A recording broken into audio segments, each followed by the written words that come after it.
panggilan terindah. Bila engkau anggap panggilan azan itu hanya penentu waktu, maka tunggulah waktu di saat waktu tak lagi bermakna bagimu.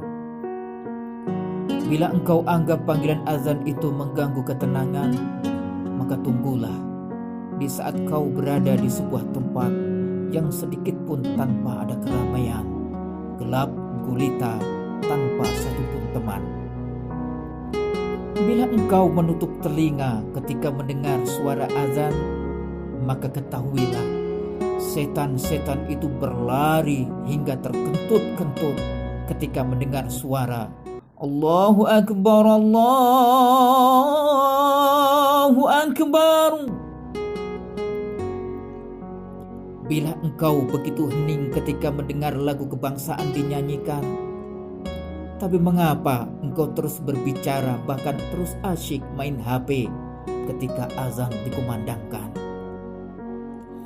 Bila engkau dipanggil kekasih hatimu, maka kau begitu cepat mendatanginya dengan hati yang penuh bahagia, bahkan kau tiba sebelum waktunya. Tapi mengapa ketika engkau mendatangi panggilan sang pencipta kekasihmu melalui azan, kau datang dengan jiwa dan hati yang kering semangat, bahkan sering telat? Bila engkau dipanggil bosmu, maka segala kesibukan segera kau tinggalkan dan kau siapkan diri serta hati secara prima untuk menghadapnya. Tapi mengapa ketika kau dipanggil lewat azan oleh sang penguasa jagat raya ini, justru kau sibukkan dirimu dengan aneka kesibukan yang sebelumnya tidak ada kesibukan? Bila engkau merasa jengkel ketika seseorang mengabaikan panggilanmu, tapi mengapa engkau sering mengabaikan azan sebagai panggilan dari Tuhanmu? Di manakah hatimu?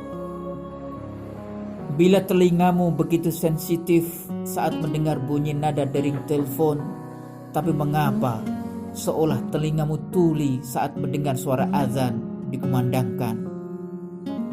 Bila engkau ingin meraih sukses dalam hidupmu, tapi mengapa ketika engkau mendengar suara seruan Hayya 'alal falah, yang artinya mari menuju pada kemenangan dan kesuksesan, tapi mengapa engkau sering mengabaikan? Kawan, ketika seseorang dilahirkan, dikumandangkan azan untuknya, tapi tanpa dilanjutkan dengan sholat. Ketika seseorang meninggal dunia, ia disolatkan tanpa ada kumandang azan. Azan yang dikumandangkan ketika kita lahir adalah seruan untuk sholat saat kematian kita.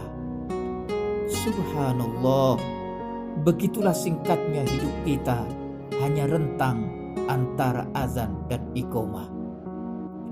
Salah satu cara untuk menguji apakah hati kita hidup atau mati adalah dengan melihat bagaimana respon kita terhadap panggilan sholat dan seberapa cepat kita meresponnya.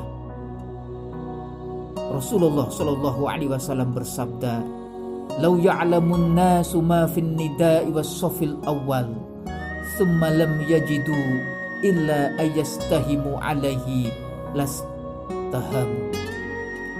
Seandainya manusia mengetahui keutamaan yang ada pada azan dan shaf pertama, lalu mereka tidak akan mendapatkannya kecuali dengan mengundi, pastilah mereka akan mengundinya.